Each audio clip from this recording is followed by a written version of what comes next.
दोस्तों, रूस और यूक्रेन के बीच आज युद्ध के 1200 दिन हो गए। 1200 कहने में ऐसा लगता है कोई खास लैंडमार्क हो गया हो, पर वास्तव में देखें तो युद्ध का एक और दिन है जो पूरे विश्व की तबाही की तरफ बढ़ रहा है। युद्ध क्षेत्र में संक्षिप्त में देखते हैं क्या हो रहा है। दक्षिण में जापोरिजिया के क्षेत्र में दक्षिणी हिस्से में टर्मीरोवका नामक जगह में रूसी सैनिक आगे बढ़े हैं और मेलिरिवका की तरफ भी जो हुलियाई पोल एरिया में है। इसके और पूर्व में यानी नोवोपावलोवका क्षेत्र में रूसी सैनिकों ने फेदरोवका को पूरी तरह कब्जा कर लिया है। इसे आप वेलिका नोवोसिल्का क्षेत्र भी कह सकते हैं।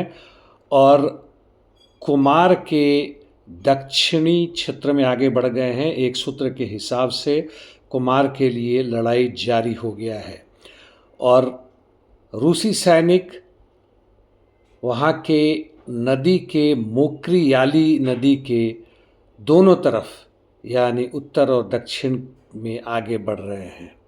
पुक्रोवस्क में रूसी सैनिक निप्रोपेट्रोवस्क की तरफ बढ़ रहे हैं और यहाँ पे पहला गांव है होरिखोव, इसके अंदर प्रवेश कर चुके हैं। कॉन्स्टांटिनिवका की तरफ आगे बढ़त जारी है और लड़ाई पोपोयार और पोल्तावका और रूसी यार की तरफ भी लड़ाई जारी है। और यूक्रेनियन सैनिकों ने स्टाराया माइकोलेवका जोरा क्षेत्र में उन्होंने अपनी वापसी की है, हालांकि उन्हें भारी नुकसान का सामना करना पड़ा है।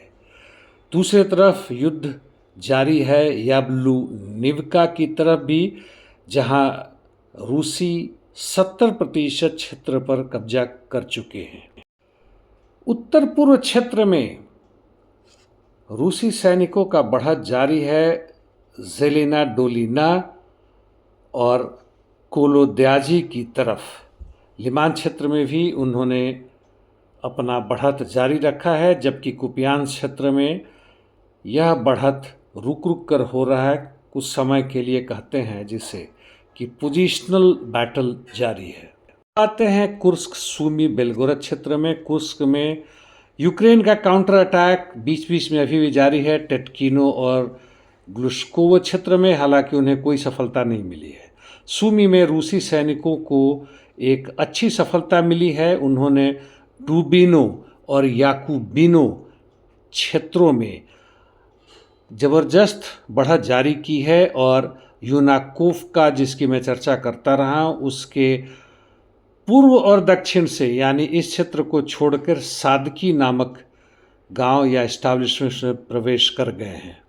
यूनाकोवका के पश्चिम में भी अंद्रिवका नामक जगह पर रूसी सैनिक पूरी तरह कब्जा कर चुके हैं, जबकि बेलगोरद क्षेत्र में भी काफ़ी अरसे के बाद से रूसी सैनिकों ने फिर से आक्रमण किया है और देमिदोवका के दक्षिण में आगे बढ़े हैं। इंटरडिक्शन मिशंस यूक्रेन ने कहा है कि रूसी सैनिकों ने 400 से अधिक ड्रोन और 40-45 के आसपास मिसाइल से इसके कई क्षेत्रों में बड़ी ज़बरदस्त आक्रमण किया है, जैसे कीव, चेरनीगोव, लुत्स्क, लूव, खारकोव, टर्नीपॉल आदि जगहों में और भारी नुकसान पहुंचाया है।